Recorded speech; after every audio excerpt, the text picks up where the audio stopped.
नमस्कार दोस्तों। तो आज मैं आपको सुनाने चल रही हूँ सुभद्रा कुमारी चौहान जी के द्वारा लिखी गई कहानी पवित्र ईर्ष्या। विमला अपने बगीचे के माली के साथ तरह तरह के फूल और पत्तियों को पहचान रही थी और उन्हीं के साथ खेल रही थी, क्योंकि उसके साथ खेलने के लिए उसके कोई सगे भाई बहन ना थे। आज राखी का त्योहार था। 12 महीने का दिन। सभी बच्चे अपने अपने घरों में खेल कूद रहे थे। इस चहल पहल में किसी को आज विमला की याद ना रही, इसलिए वह बिल्कुल अकेली पड़ गई थी। अचानक उसकी दृष्टि सड़क पर हरी हरी साड़ियों से सजी हुई कुछ स्त्रियों और बालिकाओं पर पड़ी, जिनके हाथों में चांदी के समान चमकती हुई थालियों में फूल माला, फल फूल और नारियल के साथ रंग बिरंगी राखियां चमक रही थी। उसी समुदाय में विमला की सखी चुन्नी भी थी। चुन्नी को देखकर विमला चुप ना रह सकी। कौतूहलवश वह पुकार उठी, इतनी सज सजा के कहाँ जा रही हो? यह थाली के में क्या लिए हुई? चुन्नी विमला की अनभिज्ञता पर हंस पड़ी, बोली, इतना भी नहीं जानती बिन्नो? आज राखी है ना। हम लोग भवानी जी के मंदिर में पूजा करने जाते हैं और वहां से लौटकर फिर राखी बांधेंगी। किसे बांधेगी राखी? विमला ने उत्सुकता से पूछा। इस प्रश्न पर अब सब खिलखिला के हंस पड़ी। विमला शर्मा गई। चुन्नी विमला की सहेली थी। अपनी सखी के ऊपर इस प्रकार सबका हंसना उसे भी अच्छा नहीं लगा। वह विमला के पास आकर बोली, विन्नो, अभी हम लोग भगवान जी की पूजा करके उन्हें राखी बांधेंगे, फिर घर आकर अपने अपने भाइयों को बांधेंगे। तुम भी चलो ना हमारे साथ। पर मैंने तो भी अभी अम्मा से पूछा ही नहीं। माँ से पूछकर मंदिर में आ जाना। यह कहकर चुन्नी चली गई। विमला अपने हृदय में राखी बांधने की प्रबल उत्कंठा लिए हुए बड़े उत्साह से माँ के पास आई। उसकी माँ कमला बैठी कुछ पकवान बना रही थी। वह 9 बरस की बालिका घर में बिल्कुल अकेली होने के कारण अब भी निरी बालिका थी। वह माँ के गले में दोनों बाहें डालकर पीठ पर झूलकर बोली, मैं भी राखी बांधूंगी माँ। तू किसे राखी बांधेगी बेटी? माँ ने किंचित उदासी से पूछा। तुम जिसे कह दोगी माँ, विमला ने सरल स्वभाव से कहा। किंतु माँ की आंखों के आंसू रुक ना सके। कुछ क्षणों में अपने को कुछ स्वस्थ पाकर कमला ने कहा, तेरी किस्मत में राखी बांधना लिखा ही होता तो क्या 4 भाइयों में से एक भी ना रहता? राखी का नाम लेकर जला मत बेटी, चुप रह। माँ के आंसुओं से विमला सहम सी गई। कहाँ के और किसके 4 भाई? वह कुछ भी ना समझी। हाँ, वह इतना ही समझी कि राखी के नाम से माँ को दुख होता है, इसलिए राखी का नाम अब माँ के सामने नहीं लेना चाहिए। पर राखी बांधने की अपनी उत्कंठा को वह दबा ना सकी। किसे राखी बांधे और कैसे बांधे? इसी उधेड़-बुन में वह फिर बगीचे की ओर चली गई। फाटक के नजदीक चुपचाप बैठकर वह गीली मिट्टी के लड्डू, पेड़ा, गुजिया और तरह तरह के पकवान बनाने लगी। किंतु राखी की समस्या अभी तक उसके सामने उपस्थित थी। इसी समय रोली का टीका लगाए, फूलों की माला पहने और हाथों में चमकती हुई राखियां बांधे हुए उसके पास अखिलेश आया। वह अपना वैभव विमला को दिखलाना चाहता था, क्योंकि विमला और उसमें मित्रता होने के साथ साथ सदा इस बात पर भी लाग डांट रहती थी कि कौन किसके किस बात में बढ़ा चढ़ा है। दोनों सदा इस बात को सिद्ध करना चाहते थे कि हम तुमसे किसी बात में कम नहीं हैं। विमला पकवान बनाने में इतनी तल्लीन थी कि अखिलेश का आना उसे मालूम ना हो सका। और दिन होता तो शायद विमला के इस प्रकार चुप रह जाने पर अखिलेश भी चला जाता, परंतु आज तो उसे विमला को अपनी राखियां दिखलानी थी। उस पर यह प्रकट करना था कि देखो विमला, मुझे तो सम्मान प्राप्त है, वह तुम्हें नहीं। इसलिए उसने विमला को छेड़ा। विन्नो, यह तुम्हारे मिट्टी के लड्डू कौन खाएगा जो इतनी देर से बनाए जा रही हो? विमला के हाथ का लड्डू गिरकर टूट गया।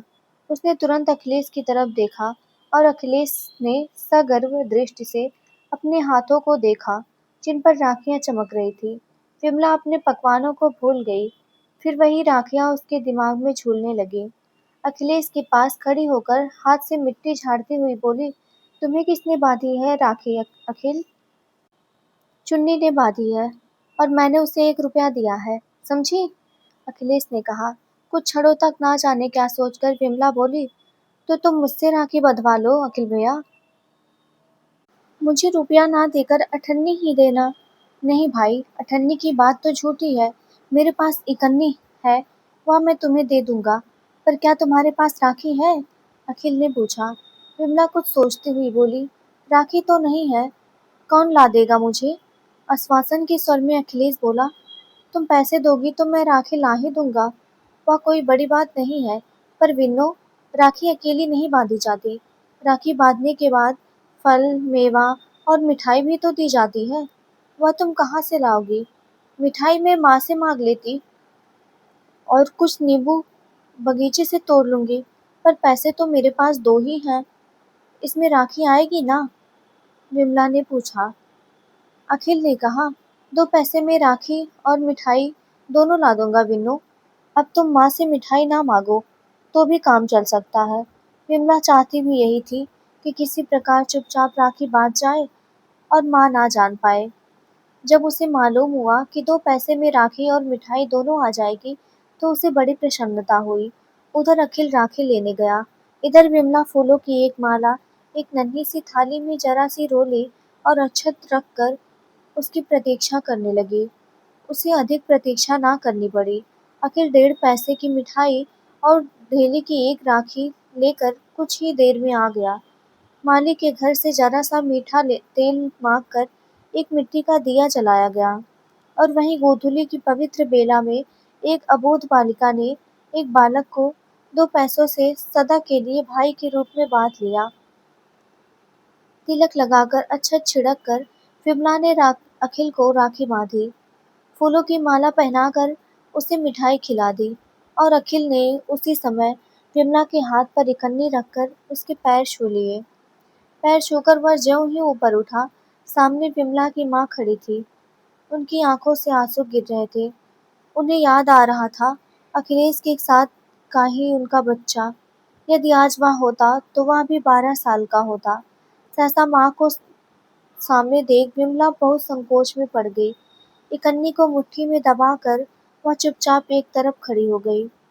अखिल 2 कदम आगे बढ़कर बोला, चाची, विन्नू ने मुझे राखी बांधी है और मैंने उसे एक इकन्नी दी है।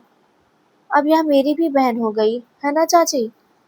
माँ ने अखिल को पकड़कर प्यार से हृदय से लगाते हुए गदगद कंठ से कहा, हाँ, तू हो गया मेरा बेटा अखिल।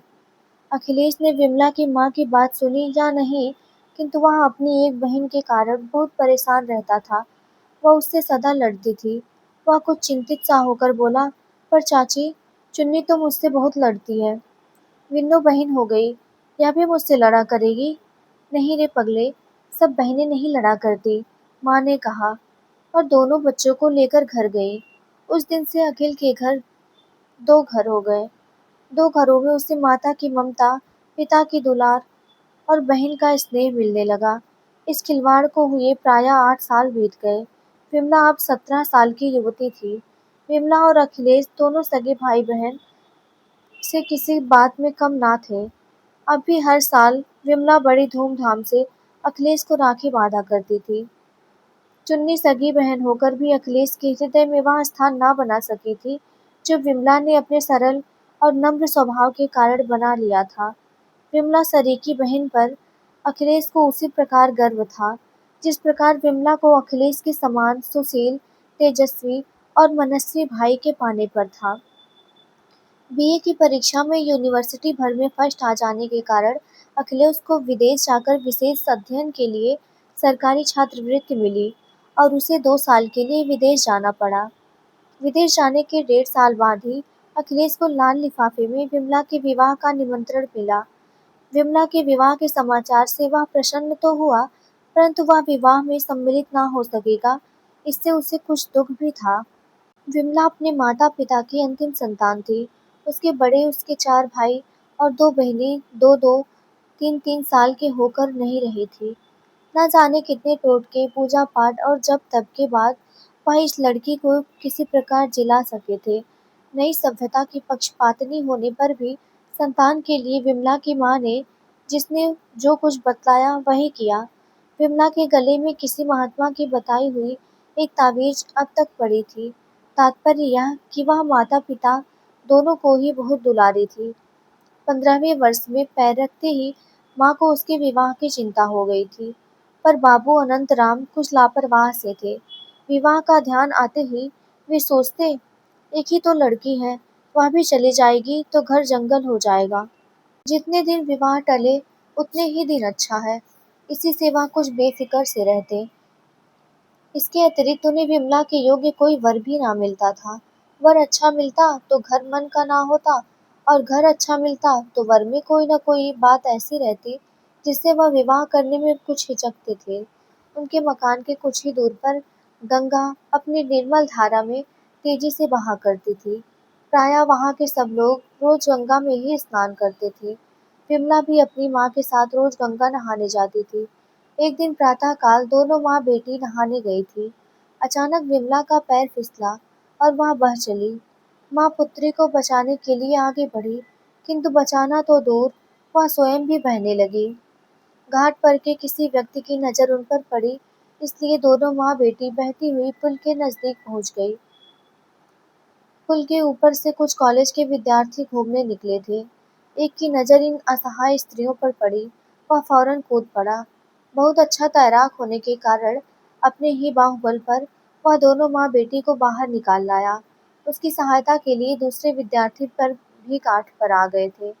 कोई डॉक्टर के लिए दौड़ा और कोई मोटर के लिए। कुछ देर में तो माँ को होश आ गया, पर विमला स्वस्थ ना हुई। इस बीच अनंतराम जी के पास भी खबर पहुंची।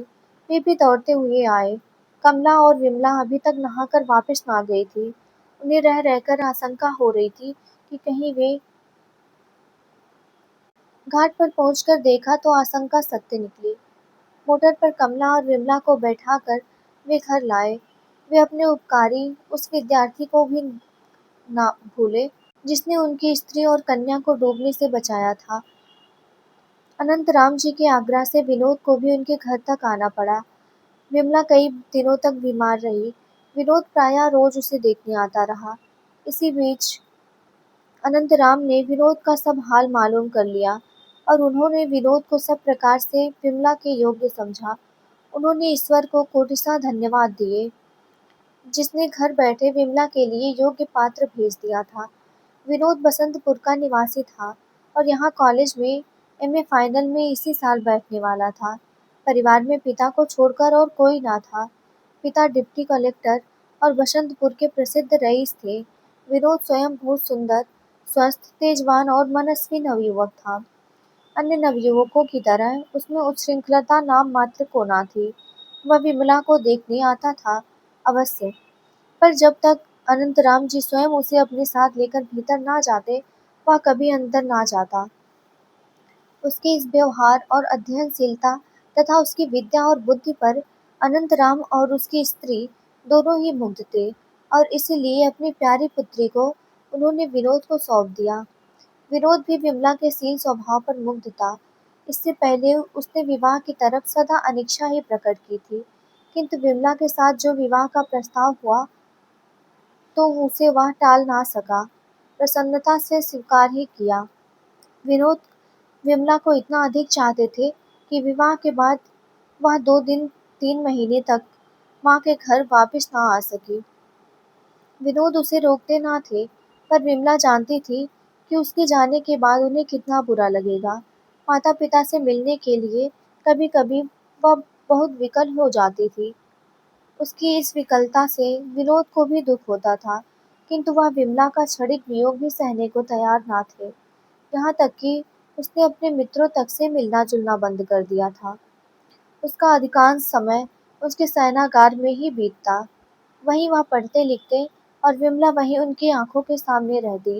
विवाह के 3 महीने बाद विनोद के पिता की बदली उसी शहर में हो गई जहाँ विमला का मायका था। विमला और विनोद दोनों ही इससे प्रसन्न हुए। अब विमला को माता पिता से मिलने की भी सुविधा हो गई, और विनोद का भी साथ ना छूटता था। अब वह प्रायः दूसरे तीसरे दिन घंटे 2 घंटे के लिए आकर अपने बाप माँ बाप से मिल जाया करती थी। उसी प्रकार एक दिन विनोद के साथ विमला अपनी माँ के घर आई। विमला तो अंदर चली गई। विनोद वहीं हॉल में आई चिट्ठियों को देखने लगे। एक पत्र विदेश से आया था। लिखावट उसके मित्र और सहपाठी अखिलेश की थी। पत्र था विमला के लिए। विनोद ने उत्सुकता से पत्र को खोला, जिसमें लिखा था, प्यारे बिन्नो, अब तो तुम्हारे पत्रों के लिए बड़ी लंबी प्रतीक्षा करनी पड़ती है। क्या तुम्हें पत्र लिखने तक का अवकाश नहीं मिलता? अपने नई साथी के कारण तुम मुझे नहीं भूली जा रही हो? यदि ऐसा होगा तो भाई मेरे साथ अन्याय होगा। पत्रों का उत्तर तो कम से कम दे दिया करो। चाची को प्रणाम कहना, और अब पत्र देर से लिखा तो मैं भी नाराज हो जाऊंगा। समझी? तुम्हारा अखिलेश। पत्र पढ़कर विनोद स्तंभित से रह गए। वह समझ ना सके कि कब और कैसे अखिलेश की विमला से पहचान हुई। 2 साल पहले 7 साल तक अखिलेश उनके साथ ही पढ़ा। उसने कभी भी विमला का जिक्र उनसे नहीं किया, और ना विवाह के बाद। आज तक विमला ने ही कुछ अखिलेश के विषय में उनसे कहा, और अब पत्र आते हैं तो विमला के मायके से पते से। पत्र की भाषा तो यही प्रकट करती है जैसे दोनों बहुत दिनों से बहुत घनिष्ठ मित्र के रूप में रहे हो।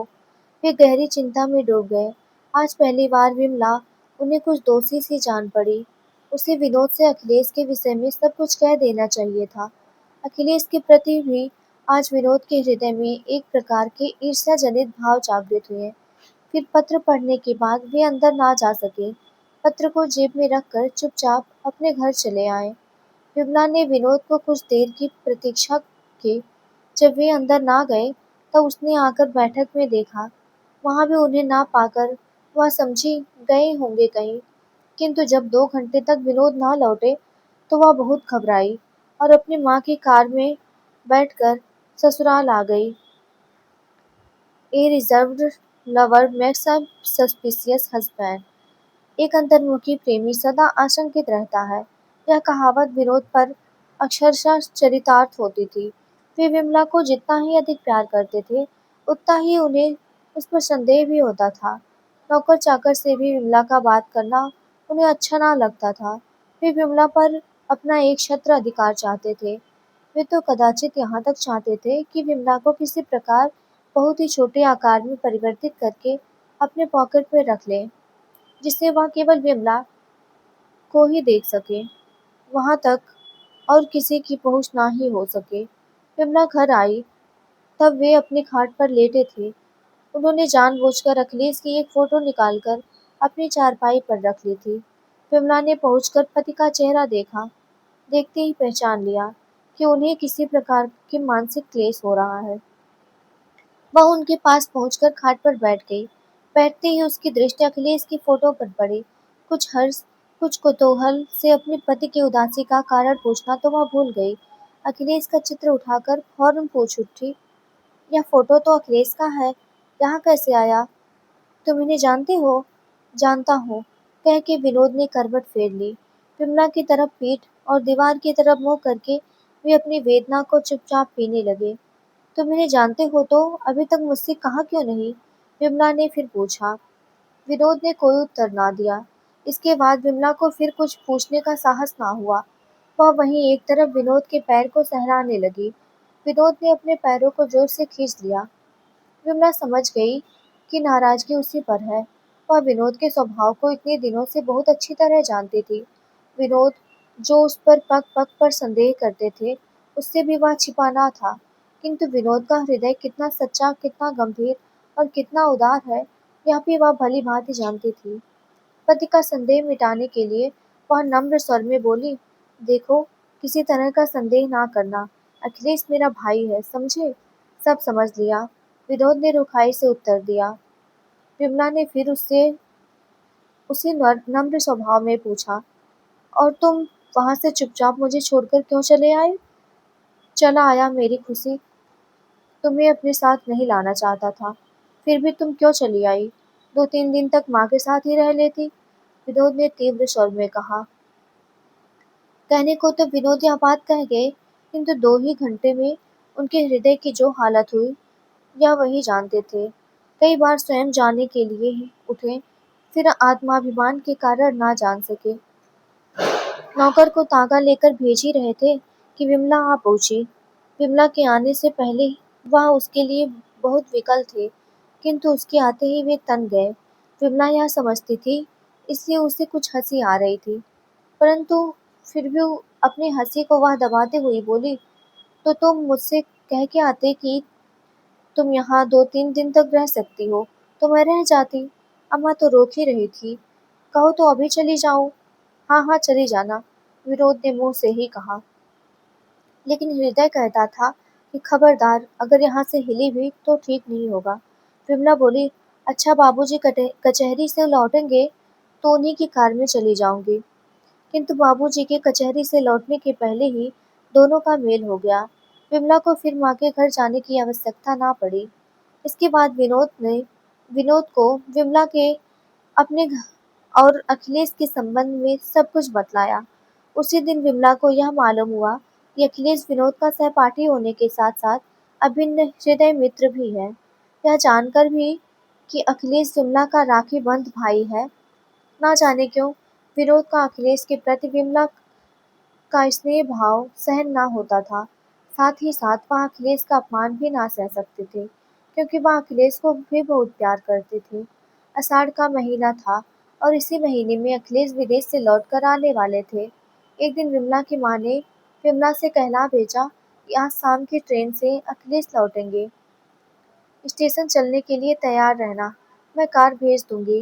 विनोद कहीं बाहर गए थे।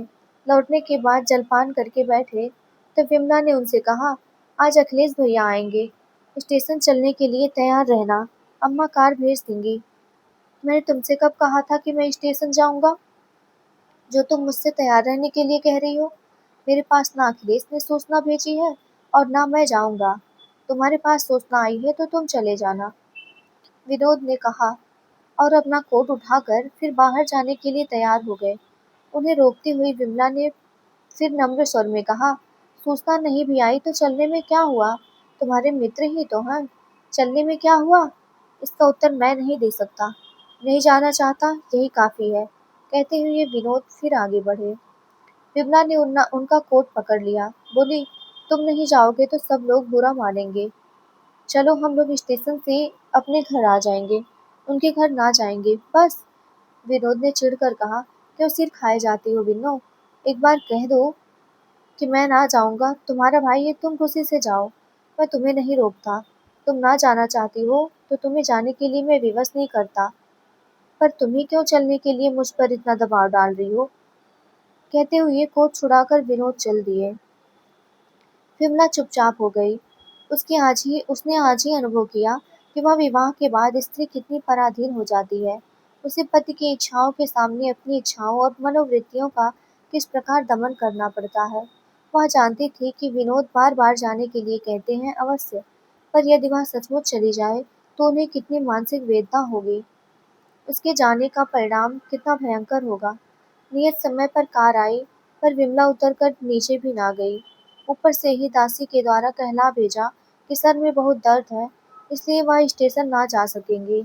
स्टेशन पर उतरते ही सबसे पहले अखिलेश ने विमला के विषय में पूछा और उसे अस्वस्थ जानकर उन्हें दुख हुआ। सबसे मिलजुल कर वह स्टेशन से सीधे विमला के घर आए। विमला स्टेशन ना गई थी, फिर भी उसे पूर्ण विश्वास था कि उसे स्टेशन पर ना पाकर अखिलेश सीधे उससे मिलने आवेंगे। इसलिए वह अपने छज्जे पर से उत्सुक आंखों से मोटर की प्रतीक्षा कर रही थी। उसने अपनी माँ की मोटर दूर से देखी और दौड़कर नीचे आ गई। उसे याद ना रहा कि वह सिरदर्द का बहाना करके ही स्टेशन नहीं जा सकी है। विमला ने देखा, विनोद और अखिलेश साथ ही मोटर से उतरे। उनकी माँ उन्हें छोड़कर बाहर से ही चली गई। वह पुरानी प्रथा के अनुसार बेटी के घर आना अनुचित समझती थी। विमला उन्हें ड्राइंग रूम में ही मिली। उसे देखते ही अखिलेश ने स्नेहसिक्त स्वर में उससे पूछा, कैसी दुबली हो गई हो विनो? क्या बहुत दिनों से बीमार हो? देखा, अब मैं आ गया हूँ, अब तुम बीमार ना रहने पाओगी। विमला हंस पड़ी, बोली, अखिल भैया, तुम्हें मैं सदा दुबली ही दिखा करती हूँ, पर तुम कितने दुबले हो गए हो। तुम्हारा स्वास्थ्य भी तो बहुत अच्छा नहीं जान पड़ता। इसी प्रकार बहुत ही आवश्यक आवश्यक अनावश्यक बातों के बाद अखिल ने विनोद की पीठ पर एक हल्का सा धक्का देते हुए कहा, और क्यों पाजी, मुझसे तुम बिना पूछे मेरी बहनोई बनने का दुस्साहस कैसे हो गया? विनोद हंसता हंसता बोला, अखिल यार, इतने दिनों तक विदेश में रहकर भी तुम मेरे बुद्धू ही रहे। कहीं ऐसी बातें भी किसी से पूछकर की जाती हैं? अखिल भी हंस पड़ा। रात अधिक हो चुकी थी, इसलिए वह घर जाने के लिए उठे। विमला ने उनसे जाते हुए पूछा, आप कब आओगे अखिल भैया? तुम जब कह दो विन्नो, अखिल ने उत्तर दिया। विमला ने उनसे दूसरे दिन आने के लिए कहा। इसके बाद अखिल अपने घर गए। विनोद को विमला का अखिलेश के प्रति इतना प्रेम प्रदर्शित करना, इस प्रकार अनुरोध से बुलाना अच्छा ना लगा। वे बोले तो कुछ नहीं, पर उनकी प्रसन्नता उदासी में परिणत हो गई। उनके कुछ ना करने पर भी उनकी भावभंगी और व्यवहार से विमला समझ गई कि विनोद को कुछ बुरा लगा है। विनोद ने विमला के बहुत आग्रह करने पर अपने हृदय के सब भाव उससे साफ-साफ कह दिए। उन्होंने यह भी कहा कि विमला का अखिलेश के प्रति इतना अधिक स्नेह भाव संदेहात्मक जान पड़ता है। विमला ने अपने प्रयत्न भर उनके संदेह को दूर करने की कोशिश की और अंत में उन्हें यहाँ तक आश्वासन दिया कि यदि विनोद ना चाहेंगे तो विमला अखिलेश से कभी मिलेंगी भी नहीं। किंतु इतने वर्षों तक का संबंध कुछ घंटों में ही तोड़ देना बहुत कठिन है। दूसरे दिन अखिलेश के आते ही विमला यह भूल गई कि रात के समय क्या क्या बातें हुई थी। वह फिर अखिलेश से उसी प्रकार प्रेम से बातें करने लगी। किंतु कुछ ही क्षण बाद विनोद की मुखाकृति ने उसे रात की बातें याद दिला दी। वह कुछ गंभीर हो गई। उसकी आंखें करुणा और विवशता से झलक आई। विमला की आंखों में करुणा का आविर्भाव होना स्वाभाविक ही था, क्योंकि वह हृदय से दुखी थी। उस पर जो संदेह था वह निर्मूल था। वह जिस मर्मांतक पीड़ा का अनुभव कर रही थी, उसे वही समझ सकता है जिसका पवित्र संबंध कभी संदेह की दृष्टि से देखा गया हो। विमला प्रयत्न करने पर भी अपनी आंखों की करुणा ना छिपा सकी। उसने एक दो बार अखिलेश की ओर देखा और थोड़ी बातचीत भी की, किंतु अपनी विवशता या कायरता प्रकट करने के लिए नहीं, किंतु यह प्रकट करने के लिए कि उसके इस व्यवहार और उदासीनता से अखिलेश यह ना समझ बैठे कि उनका किसी प्रकार अपमान हुआ है। विमला की दृष्टि और व्यवहार से विनोद का संदेह और बढ़ गया। वे विमला के प्रत्येक भावभंगी को बड़े ध्यान से देख रहे थे, और जितना ही वे उस पर विचार करते, उनका संदेह गहरा होता जाता। या अखिलेश ने भी देखा कि आज विमला और विनोद दोनों ही कुछ अस्वस्थ और अनमने हैं, किंतु उनकी अस्वस्थता के कारण अखिलेश ही हो सकते हैं, यह वह सोच भी ना सके, क्योंकि विनोद और विमला दोनों के प्रति उनका पवित्र और प्रगाढ़ प्रेम था। उस स्नेह भाव को ध्यान में लाते हुए उदासी का कारण अपने आप को समझ लेना अखिलेश के लिए आसान न था, किंतु फिर भी विनोद और विमला दोनों के व्यवहार ने आज उन्हें आश्चर्य में डाल दिया। वह ना जाने किस विचारधारा में डूबे हुए अपने घर गए। जाते समय कुछ हिचक और कुछ संकोच के साथ विमला ने उनसे कहा, कभी कभी आया करना अखिल भैया। विनोद उठकर अखिल के हाथ साथ हो लिए। बातचीत करते करते विनोद अखिल के घर तक पहुंच गए। उन्होंने अखिलेश के साथ ही भोजन किया। दोनों का प्रेम सच्चा था। उनका स्नेह इतना निष्कपट था कि विनोद अपने इस संदेह को भी अखिल से ना छिपा सके। उन्होंने अखिल से यहाँ तक कह दिया कि भाई अखिल, यदि तुम मुझे सुखी देखना चाहते हो तो विमला से जरा कम मिलो। मैं यह जानते हुए कि तुम मेरे हितैषी हो, मेरे बंधु हो, विमला चाहे एक बार मुझसे कोई बात छिपा भी जाए, पर तुम ना छिपा सकोगे। नहीं चाहता कि तुम विमला से अधिक मेलजोल रखो। अखिलेश, मुझे ऐसा जान पड़ने लगता है कि तुम्हारे स्नेह के सामने विमला के हृदय में मेरे स्नेह का दूसरा स्थान हो जाता है। तुम्हारा मूल्य उसकी आंखों में मुझसे कहीं ज्यादा हो जाता है। यह बात तो सच है, क्योंकि मैं उसका भाई हूँ। अखिलेश ने किंचित मुस्कुराकर कहा। फिर भी वह गंभीर होकर बोले, विनोद, तुम जैसा चाहो, मैं विमला से मिलने के लिए बहुत उत्सुक भी नहीं हूँ। यदि तुम चाहो तो मैं स्थान ही बदल दूँ, कहीं और भी चला जाऊँ। अभी लौटने को 2 ही दिन हुए हैं। सर्विस दूसरी जगह भी तो नहीं कर सकता। विनोद घबराकर बोले, नहीं अखिल, तुम यहाँ से कहीं मत जाओ। भाई, तुम 2 साल के बाद लौटे हो, फिर पिता की बदली यहाँ की हो गई, तो सौभाग्य से हम दोनों एक को फिर से साथ साथ रहने का अवसर मिला है। उसे मैं व्यर्थ ही नहीं जाने देना चाहता। यहाँ रहकर तुम विमला से मिलना जुलना कम तो कर सकते हो। अरे भाई, तुम जो कहो सब कर सकता हूँ, पर 12 बज रहे हैं, जाओ, सोने भी दोगे या नहीं? अखिल ने हंसते हुए कहा। इसके बाद विनोद तो गए और घर और अखिल अपने बिस्तर पर। पूरा 1 महीना बीत गया। ना अखिलेश आए, ना विमला ने से उनकी कभी मुलाकात ही हुई। विमला इस बीच कई बार अपनी माँ के घर भी आ जा चुकी थी, किंतु अखिलेश से वहाँ भी ना मिल सकी। वह हृदय से तो अखिलेश से मिलना चाहती थी, पर मुँह से कुछ कहने का साहस ही ना होता था। एक दिन वह माँ के घर जा रही थी। रास्ते में उसे अखिलेश कहीं जाते हुए दिखे। विमला का हृदय बड़ी जोर से धड़कने लगा। एक बार उसकी तबीयत हुई, कार रुकवा कर अखिलेश से उसके इस प्रकार ना आने का कारण पूछ ले, किंतु दूसरे ही क्षण उसे ख्याल आ गया कि अखिलेश के ना आने का कारण पूछ तो लेगी, किंतु इस तनिक सी बात का मूल्य उसे कितना अधिक चुकाना पड़ेगा। अपनी प्रसन्नता की उसे परवाह तक ना थी। विनोद की शांति ना जाने कितने समय के लिए भंग हो जाएगी। उनकी मानसिक वेदना का विचार आते ही उसने कार बढ़वा ली। रुकी नहीं, पर उस दिन अखिलेश को वह दिन भर भूल ना सकी। उसे वह दिन याद आ रहा था, जिस दिन उसने 2 पैसे में अखिलेश को भाई के रूप में बांधा था। इसी प्रकार कुछ दिन और बीत गए। राखी का त्योहार आया। विमला आज अपने भ्रातृ प्रेम को ना रोक सकी। वैसे वह चाहती तो माँ के घर घर जाकर वहाँ अपनी माँ के द्वारा अखिलेश को बुलवा सकती थी, किंतु विनोद से छुपाकर वह कुछ भी ना करना चाहती थी। इसलिए वह विनोद के पास आकर कुछ संकोच के साथ बोली, आज राखी है, तो मुझे अखिल भैया के घर ले चलना, मैं उन्हें राखी बांध आऊंगी। विनोद किसी पुस्तक को एकाग्र चित्त से पढ़ रहे थे। विमला की बात कदाचित बिना सुने ही उन्होंने सिर झुकाए ही झुकाए कह दिया, अच्छा। विमला को वो मांगा वरदान मिला। उसने आगे और कोई बातचीत ना की। कौन जाने बातचीत के सिलसिले में कोई बहस छिड़ जाए। वह अखिलेश को राखी बांधने ना जा सके। आज विमला बहुत प्रसन्न थी।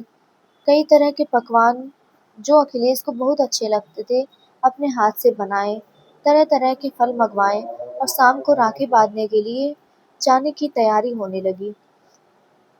एक दासी द्वारा उसने अखिलेश के पास संदेशा भिजवा दिया कि आज शाम को 6 बजे हम दोनों अखिल भैया से मिलने आवेंगे। वे घर ही रहें, कहीं जाए नहीं। इस संदेश से अखिल को कुछ आश्चर्य ना हुआ, क्योंकि उस दिन राखी थी। विमला दिन भर बड़ी उमंग और उत्सुकता से संध्या की प्रतीक्षा करती रही, किंतु शाम को जब 6 बज गए और विनोद ने अपनी पुस्तकों पर से सिर ना उठाया, तो धीरे से जाकर वह विनोद के पास बैठ गई। विनोद ने सप्रेम दृष्टि से विमला की ओर देखकर कहा, कहो विन्नो रानी, आज कुछ खिलाओगे नहीं? विमला ने तुरंत अपने बनाए हुए कुछ पकवान तस्तरी में लाकर रख दिए। विनोद ने उन्हें खाया। विनोद को इतना प्रसन्न देखकर विमला का साहस कुछ बढ़ गया था। बोली, देखो 6 से 6:30 बज गए। अखिल भैया के घर अब कब चलोगे? विनोद की हंसी कुछ मिश्रित उदासीनता में परिणत हो गई। दृष्टि का प्रेम भाव तिरस्कार में बदल गया। कुछ क्षण तक चुप रहकर वे रूखे स्वर में बोले, मैं तो ना जाऊंगा, तुम जाना चाहो तो चली जाओ। विमला को जैसे काट सा मार गया। वह विनोद के इस भाव परिवर्तन को समझ ना सकी। कुछ चिढ़कर बोली, तुम्हें सवेरे ही कह देना था कि ना चलेंगे, तो मैं खबर भी ना भिजवाती। मैंने तो नहीं कहा था कि मैं तुम्हारे साथ अखिलेश के घर चलूंगा, पर तुमने खबर भिजवा ही दी हो तो चली जाओ, मैं रोकता नहीं। हाँ, एक बार नहीं अनेक बार मैं तुम पर यह प्रकट कर चुका हूँ कि अखिल से तुम्हारा बहुत मिलना-जुलना मुझे पसंद नहीं है। फिर भी तुम जैसे उसके लिए व्याकुल सी रहा करती हो। यदि तुम्हें मेरी मानसिक वेदनाओं का कुछ ख्याल नहीं है तो जाओ, पर मुझे क्यों अपने साथ घसीटना चाहती हो? विमला सिहर उठी। कुछ देर बाद अपने को संभाल कर बोली, अखिल भैया से ही क्या तुम ना चाहोगी तो मैं अम्मा और बाबू से भी ना मिलूंगी। विनोद ने विमला की बात का कुछ उत्तर नहीं दिया और बाहर चले गए। बाहर दरवाजे पर ही उन्हें अपने मित्र की बहन अंतु मिली, जो उनको भी बहुत चाहती थी, भाई की ही तरह, और उन्हें राखी बांधने आई थी। विनोद इस समय किसी अतिथि के स्वागत के लिए तैयार ना थे, विशेषकर यदि अतिथि स्त्री हो तब। अभी-अभी वह विमला को अखिल से न मिलने के लिए तेज बातें कह चुके थे। दूसरे ही क्षण किसी दूसरी स्त्री के साथ, जो विनोद की वैसी ही बहन हो जैसी विमला अखिल की। विमला के पास जाने में उन्हें कुछ संकोच सा हुआ, पर वह अंतों को टाल भी तो ना सकते थे। वह उसे लिए हुए विमला के पास जाकर जरा कोमल स्वर में बोले, विनो, यहाँ तो राखी बांधने आई है, इन्हें बैठा लो। विमला ने उठकर आदर और प्रेम से अंतों को बैठाया तो अवश्य, पर कुछ अधिक बातचीत ना कर सकी। अंतो विनोद के पास ही बैठकर इधर उधर की बातें करने लगी। विमला ने उनकी बातचीत में किसी प्रकार हिस्सा ना लिया, यहाँ तक कि उनसे कुछ दूर बैठकर पान बनाने लगी। और दिन होता तो शायद विनोद से अधिक विमला ही अंतों से बातचीत करती, किंतु वह आज बड़ी व्यथित सी थी, इसलिए चुप रही। उसकी इस उदासीनता से विनोद ने अंतों का अपमान, घर में आई हुई एक स्त्री अतिथि का अपमान समझा। वे मन ही मन चिढ़ उठे, पर कुछ बोले नहीं। राक्षी की रस्म अदा होने पर विमला अंतो और विनोद दोनों के लिए थालियां परोस लाई। अंतो ने विमला से भी भोजन लाने का आग्रह किया, किंतु तबीयत ठीक ना होने का बहाना करके विमला ने भोजन करने से इनकार कर दिया। अब विनोद भी अपने क्रोध को ना संभाल सके, तिरस्कार सूचक स्वर में बोला, उठे, तबीयत क्यों खराब करती हो, अब भी समय है, राखी बांधने चली जाओ। अंतु कुछ समझी नहीं, मुस्कुरा कर बोली, राखी बांधने कहाँ जाओगी भाऊजी, चलो खाना पहले खा लो फिर चले जाना। विमला तो कुछ ना बोली, पर विनोद फिर उसी स्वर में बोले, तुम क्या जानो अंतो, आदमी तो वह जो इशारे से समझ जाए। आज का त्योहार का दिन, यहाँ जाएंगी अखिलेश के घर उसे राखी बांधने। जो लोग अपने घर आवेंगे वे कदाचित दीवारों से बातचीत करेंगे। और फिर क्या अखिलेश को यह घर मालूम नहीं है, चाहते तो आ ना सकते थे। अंतु कुछ घबराहट सी उठी, बोली, जाने भी दो विनोद भैया, त्योहार के दिन गुस्सा नहीं करते। विमला चुपचाप हाथ में सरौती सुपारी ज्यों की त्यों लिए बैठी थी। पान सामने पड़े थे, उसकी आंखों से बरबर आंसू बह रहे थे।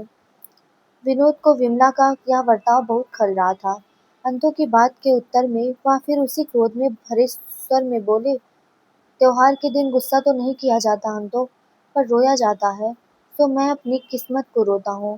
पिताजी ने ना जाने कब और बैर निकाला, जो नहा के बैठे बिठाए मेरे गले में यह बला बांध दे।